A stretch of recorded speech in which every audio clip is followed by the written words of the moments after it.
रहा है हम लोग और मजबूत हो रहे हैं। खासकर जानकारी के स्तर से, शैक्षणिक स्तर से, मानसिक स्तर से हम लोग बहुत मजबूत हो रहे हैं। उसी क्रम में हम लोग देखें कि बाकी जो स्टेट्स हैं वहाँ बहुत अच्छी नीतियाँ हैं, वहाँ बहुत अच्छा से स्टेट रन भी होता है और हमसे बेहतर स्थिति में है। लेकिन हमारे यहाँ स्टेट रन नहीं करने के कारण देखिएगा जयराम जी सामने और शासन और प्रशासन रन नहीं कर रहा, क्योंकि हमारी सत्ता में जो लोग बैठे हैं उनके पास आइडियाज नहीं है, पढ़े लिखे कम है, उनके पास दूर की सोच होती है वो नहीं दिखती है। यानी साफ भाषा में वो एमलेस है, मिशनलेस है, विजनलेस है, जिस कारण आज हमारी राजकीय दुर्गति है। नहीं तो 40% खनिज संपदा देने वाला राज्य भारत देश में तो कम से कम नंबर 1 होता है। और ये मेरा नहीं, इस राज्य के प्रथम राज्यपाल माननीय प्रभात कुमार का स्टेटमेंट था कि हमारे राज्य है वो आने वाले दिनों में हिंदुस्तान का नंबर 1 राज्य बनेगा। इसलिए मेरा मानना है कि पढ़े लिखे नौजवानों को राजनीति की जो भागदौड़ है उसे संभालने का वक्त आया है।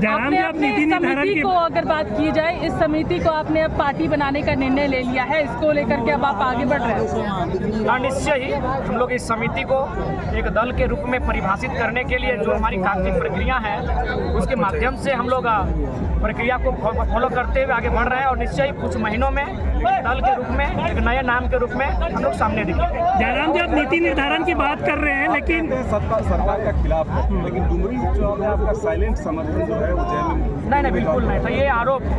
चूँकि वो जो 30 सेकंड का वीडियो देखे होंगे वो मैंने ये भी कहा था यूपीए को क्यों, एनडीए क्यों, तो एनडीए वालों ने मौका देखा उसको काट के चला दिया। तो इसलिए चूँकि आप लोग बुद्धिजीवी वर्ग हैं, मीडिया को बहुत सम्मान है, आप लोग एकेडमिक लोग हैं, वो 30 सेकंड के वीडियो पे ना जाएं। हमने स्पष्ट कहा था ये चूँकि सीट किसी की डेथ के कारण खाली हुआ है, तो हम लोग जब चुनावी सफर की शुरुआत करेंगे तो एक फ्रेश सीट से करेंगे और संभव है 2024 में ही करेंगे। जयराम जी, आप नीति निर्धारण की बात कर रहे हैं लेकिन अभी शिक्षकों की जो बहाली आई थी उसको हाईकोर्ट ने रोक लगा दिया। फिर से एक बार जो है बेरोजगार युवा जो है वो परेशान है कि किस तरीके से उन्हें आगे नौकरी सरकार ये देगी या नहीं देगी। देखिए, नीति निर्धारण राज्य में एक बहुत ही चैलेंजिंग विषय है। सामने देख बिल्कुल सामने आप 23 सालों के झारखंड को देखिए। इसका प्रमुख कारण यही है कि झारखंड एक अपने पे से गुलाम है। बाकी जो भी राज्य हैं वहाँ परतंत्र नहीं स्वतंत्र है, स्वतंत्रता है। उस राज्य के लोग नीति नियम बनाते हैं, उस राज्य के लोग विधि व्यवस्था में है। लेकिन झारखंड मुझे लगता है शायद अगर पूर्ण राज्य की बात कही जाए तो झारखंड एकमात्र राज्य है जहाँ विधि का निर्माण, नीति का निर्माण यहाँ के मूलवासी नहीं अपितु थोपे हुए लोग करते हैं। इसीलिए नीति को ऐसा बनाते ताकि यहाँ थोपा जाए और एक ऐसा वेक्टर है जिसमें सभी राज्यों को, पूरे भारत को आने का न्योता मिले। तो इसीलिए मुझे लगता है स्थानीयता को लेकर झारखंड को सोचना चाहिए।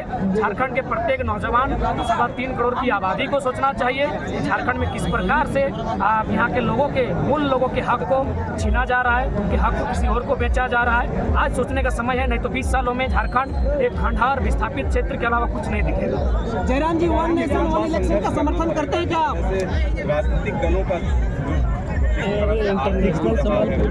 लंबा नहीं, बहुत लंबा, बहुत चैलेंजिंग, क्योंकि हम लोग जिससे टकराएंगे वो आसान बात नहीं है, किसी भी प्रकार से आसान नहीं है। हम लोग नया दल है, नए नौजवान हैं, हमारे पास नए आइडियाज़ हैं, लोग हमारे पास है, मानते हैं, एक बहुत बड़ी आवाम हमारे पास है। लेकिन जब उसको वोट में तब्दील करेंगे तो बहुत चुनौतियाँ आएंगी। और हमारी जो आज की राजनीतिक परिवेश क्या है ना, धनबल का बहुत ज़्यादा प्रयोग किया जाता है। जब धनबल का प्रयोग होता है तो जनबल कहीं ना कहीं हार जाती है। तो हम लोग 2024 में ऐसा माहौल बनाएंगे कि जनबल का स्थान ऊंचा रहे और धनबल उसके सामने कहीं टिक ना पाए। इस तरह की ताकत दिखाने के पीछे का क्या मकसद है? बिल्कुल, राजधानी महत्वपूर्ण है। राजधानी एक ऐसा प्लेस है जहां आपको ताकत दिखाएंगे तभी आपकी राज्य में महत्व और इम्पोर्टेंस बढ़ेगा। धनबाद बोकारो में बहुत हुआ, हम राजधानी को जो हमारा केंद्र बिंदु है वहाँ ताकत दिखाने की बात थी और आज मुझे लगता है ताकत पूरे राज्य ने देख लिया कि नन्हा सा बालक कर क्या सकता। ऐसा जयराम जी, आप तो नहीं है कि आपको आरोप लग रहा था कि बीजेपी के एजेंट है और उसका भी आरोप क्या बोले? आज प्रधानमंत्री नरेंद्र मोदी का जन्मदिन, उनको कैसे विश करेंगे? देखिए, पहला बात तो उनसे हमारी वैचारिक लड़ाई है, व्यक्तिगत नहीं आता। देश के प्रधानमंत्री को, श्री नरेंद्र मोदी जी को जन्म दिवस की हार्दिक शुभकामनाएं और साथ ही एक संदेश चाहेंगे कि गांधी के देश में, संवैधानिक देश में गांधी की हत्या ना की जाए। उन्होंने कहा था resources are made for our need, not for our greed. आज देखिए गोंदलपुरा में एनटीपीसी का मतलब इस प्रकार से मैंने कब्जा करने का प्रयास किया जा रहा है, गाँव को हटाने का प्रयास किया जा रहा है और बाकायदा सेक्रेटरी फोन कर रहे हैं कि सेंटर से प्रोफेसर है। तो सेंटर में मोदी जी बैठे हैं, तो उन्हें संज्ञान में लेना चाहिए। गांधी का देश तभी होगा जब जो हमारे पास संसाधन है उसका समान बंटवारा होगा। संवैधानिक देश तभी माना जाएगा जब आर्थिक, सामाजिक, राजनीतिक समानता की बात होगी, ना कि आप अडानी की बात करेंगे, ना ही पूंजीपतियों की बात करेंगे। तो कहीं ना कहीं मोदी जी के सरकारी काल में ये तो दिखा है कि पूंजीपतियों को आश्रय मिला है, पूंजीपतियों का लोन माफी हुआ है, बकायदा रामदेव बाबा से लेके जितने भगोड़ा हैं, लेकिन एक आम व्यक्ति, एक आम किसान कहीं ना कहीं आत्महत्या के कगार पर पहुंचा है। तो देश के प्रधानमंत्री को शुभकामनाएं और चाहेंगे गांधी का देश, गांधी की विचारधारा को जिंदा रखा जाए, संविधान का देश, संविधान की मान मर्यादा रखी। अच्छा, मुख्यमंत्री का बना लिए हैं, अब इसके बाद जो है आप जिसको बाहरी कहते हैं उसके पास वोट मांगने जाएंगे या फिर नहीं? देखिए, सबसे पहला बात, हम दो राज्यों में आइडेंटिटी को नहीं स्वीकार करेंगे। हम लोग अपने नीति सिद्धांत के साथ रहेंगे। दो राज्यों में आपकी आइडेंटिटी है, दैट मीन्स आप गलत है। तो हम लोग बिल्कुल भी, अगर दो राज्यों में आइडेंटिटी है तो उनसे हम यही अपील करेंगे कि जिस प्रकार हमारे लोग तमिलनाडु में, जिस प्रकार हमारे लोग केरल में रहते हैं, खाते हैं, कमाते हैं, आश्रय पाते हैं, उसी प्रकार आप भी आचरण कीजिए, आप भी व्यवहार कीजिए। किसी के अधिकार को डबल आइडेंटिटी के साथ नष्ट ना कीजिए। ये भारत है, यहाँ नागरिकता एक होता है लेकिन डोमिसाइल आपका राज्य के अनुसार होता है। ये अमेरिका नहीं है कि राज्य आपको एक नागरिकता देगा और देश एक नागरिकता देगा। ये भारत है, नागरिकता हमारी एक ही है, लेकिन स्थानीयता हमारी राज्य के आधार पर तय होती है और एक व्यक्ति एक राज्य की स्थानीयता को ही तय कर सकता है। अपना जो अधिकार है, उस राज्य का प्रावधान है, एक ही राज्य में तय कर सकता है। तो उन लोगों से मेरा विनम्र निवेदन होगा कि भाईचारा का संदेश दे और किसी के हिस्से को छीनने का कार्य। जयराम जी, सीएम अपने भाषण में कहे हैं कि रोजगार की ओर युवा ध्यान दे, क्योंकि नौकरी में कुछ रखा नहीं है। नौकरी रहेगा तो फिर क्या बोलते हैं, प्रमोशन मांगेगा, मतलब कि ट्रांसफर मांगेगा, बहुत सा पेचीदा मामला है। जो नौकरी को लेकर के जो लगातार जो है आप लोकसभा भी करते हैं, उसमें अपना जिक्र करते हैं, तो ये रोजगार की बात कर रहे हैं सीएम। देखिए, यदि राज्य में नौकरियां हैं तो भाई नौकरियों पर आपको राज्यवासियों के अधिकार को देना, क्योंकि सरकार अपने उसी को कह के बनाया। मुझे लगता है कि बहुत सारे ऑप्शन, विकल्प हैं हमारे पास जिनमें रोजगार के साधन सृजन किए जा सकते हैं। बहुत सारी ऐसे मैंने, अगर आप रोजगार के साधन कहें तो मैं उदाहरण देता हूँ। हमारे पास लाखों किलोमीटर का ट्रांसपोर्ट बिछा है। आप इसमें ट्रांसपोर्ट के माध्यम से, या फिर हमारा एक पर्यटक क्षेत्र है, हमारे पास अनगिनत डैम है, जल को गेहूं के लिए पहुंचा के बहुत सारी वैकल्पिक व्यवस्थाएं हैं, उनके माध्यम से रोजगार के सृजन किया जा सकता है। और जो नौकरियां हैं उनको तो आपको फुलफिल करना ही होगा, क्योंकि बिना नौकरियों के आज लोकतांत्रिक देश कैसे चलेगा? आपको सीओ की जरूरत पड़ेगी, बीडीओ की जरूरत पड़ेगी, आपको जेई की जरूरत पड़ेगी, आपको शिक्षकों की जरूरत पड़ेगी, आपको चपरासी की जरूरत पड़ेगी, आपको माली की जरूरत पड़ेगी।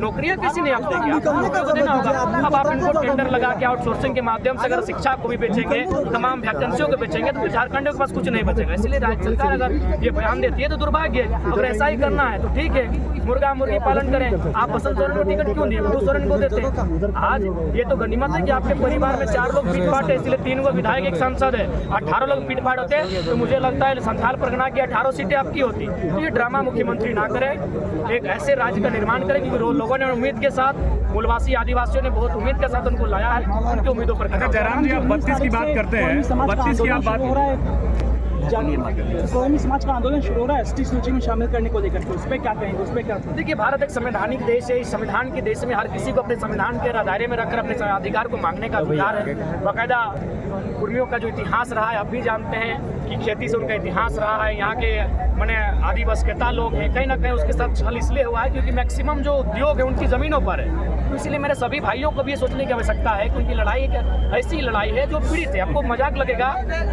कुड़माली जो भाषा है, हाल फिलहाल 2011 की जनगणना में मात्र 43 दिखाया गया। तो सोचिए, जिसकी आबादी पूरे आसपास के 3 राज्यों में 2 करोड़ 2.5 करोड़ है, उनकी भाषा को 43। तो ये कहीं ना कहीं राजनीतिक षड्यंत्र है उनको मिटाने का, उनको नष्ट करने का। तो हम तो बार बार कहते हैं, बाकायदा हमको जब पूरा बात रखने का मौका दीजिएगा तो जो अभी विवाद चलता है उस पर भी हमारे पास विकल्प है। जब हमने कहा कि EWS जिसको कोई जानता नहीं था, उसको लोगों ने धरातल पर लाया, तो आप केंद्र की सूची में जो है रहने दीजिए। राज्य को अगर समस्या होती है बाकायदा तो हम ये भी तर्क देते हैं कि आज पहाड़िया जनजाति, बिरोहरी जनजाति, बिरोजिया जनजाति, ये बाकी जनजातियों के साथ मुकाबला नहीं कर पाएंगे, तो उनके लिए भी एक स्पेशल ट्राइब्स में आप रखें। तो ठीक उसी प्रकार किसी भी प्रकार आपसी मतभेद ना हो, ये मांग उनकी आज सदियों से चली आ रही है। ये संवैधानिक मांग है और भारत का संविधान, राष्ट्रपति को अधिकार है, संसद को अधिकार है किसी को सूची में डालना, हटाना। लोकुर कमेटी बनी 1965 में। तो ये भारत एक स्वतंत्र देश है, लोकतंत्र देश है। लोकतंत्र में लोगों की मांगने को आदिवासी लोग तो विरोध कर रहे हैं, बोल रहे कि आप लोग जो है उनका हक अधिकार छीनने की कोशिश कर रहे हैं। एक बात बताइए, आज तो मोटा मोटी जो समुदाय सूचीबद्ध नहीं है, आज तो सूचीबद्ध नहीं है, अभी कब होगा नहीं होगा ये अलग विषय है, लेकिन आज आदिवासियों के साथ किसने अन्याय किया है? देखिए रांची की स्थिति देखिए, जहाँ जहाँ उनका आशियाना है, जहाँ जहाँ उनका ठिकाना है, तो ये केवल एक भ्रम फैलाया जा रहा है। हम तो कहते हैं अगर ऐसा बात होता है तो राज्य सूची एक बनाई जाए, जिसमें एक फार्मिंग ट्राइब तय किया जाए, एक प्रिमिटिव ट्राइब तय किया जाए, केंद्र सूची एक रहे। आखिर बाकी राज्यों में कहीं अदर बैकवर्ड कास्ट 1-2 है, MBC है, OBC है, BC1 है, BC2 है, लेकिन केंद्र सूची में एक है। EWS कोई नहीं जानता था, 2016 में अचानक आके टपका, क्यों? समय की मांग थी, तो विवाद ना हो, बैठकर समस्या का समाधान हो, लेकिन किसी का अधिकार कोई ना छीने। और मैं बाकायदा ये बात आपको बताना चाहूँगा, यहाँ अगर शोषण होता है तो आम से आप सोचते हैं दलित उत्पीड़न, एक आम दलित का उत्पीड़न होता है, आदिवासी उत्पीड़न तो आम आदिवासी का उत्पीड़न होता है, लेकिन कुर्मी एक ऐसा समुदाय है, मुझे लगता है नफरत की नहीं, वो साजिशों का शिकार हुआ है। आज 2 नेता कोरोना में जूझे, दोनों कुर्मी के थे। It's not coincidence, it's conspiracy. आज जगन्नाथ महतो दुनिया में नहीं है, श्रद्धांजलि। दूसरा नेता भी कुर्मी का बेटा है, इंद्रजीत महतो। पहले हम प्रार्थना करते सभी धर्म, सभी समुदाय, सभी आस्था को कि वो इंसान स्वस्थ हो, तो वो साजिशों से जूझ रहा है वो समुदाय। मीडिया बंधु कभी दिखाइए, सुनील दा की हत्या हुई, लेकिन जो दूसरा शख्स मारा गया तो उनके सामने प्रभाकर महतो था। क्यों मारा गया? इसीलिए मारा गया। जयराम जी, लेकिन जयराम जी आप ये बताइए कि आपने संजय सेठ का जिक्र किया आपने, और आपने ये कहा कि बाहरी सांसद है, मतलब वो राजस्थान के या कहीं का भी रहे, तो क्या लोकतंत्र में ये इजाजत नहीं है कि कोई कहीं भी जाकर के प्रतिनिधित्व कर सकता है? नहीं, सही बात है। भारतीय लोकतंत्र में कोई विधानसभा लोकसभा का चुनाव कोई कहीं से लड़ सकता है। तो झारखंड के लोग आज तक कभी बिहार, यूपी, बंगाल से नहीं लड़े हैं, तो ये थोपा हुआ लीडर क्यों? कि हमारे पास लीडरशिप की कमी है। उनको जनादेश मिला था ना, आप ये मानते हैं कि नहीं मानते? नहीं, ठीक है, जनादेश इसलिए मिला था कि हमको कमजोर करके रखा गया। इट्स प्लानिंग है, हमें आर्थिक कमजोर बना के रखा गया, हमें राजनीतिक कमजोर बना के रखा गया, हमें सामाजिक कमजोर। आज जो आदिवासी मूलवासी को टकराया जा रहा है, कहीं ना कहीं सामाजिक कमजोरी कमजोर करने के लिए, ताकि वे लोग आसानी से शासन और शोषण कर सके।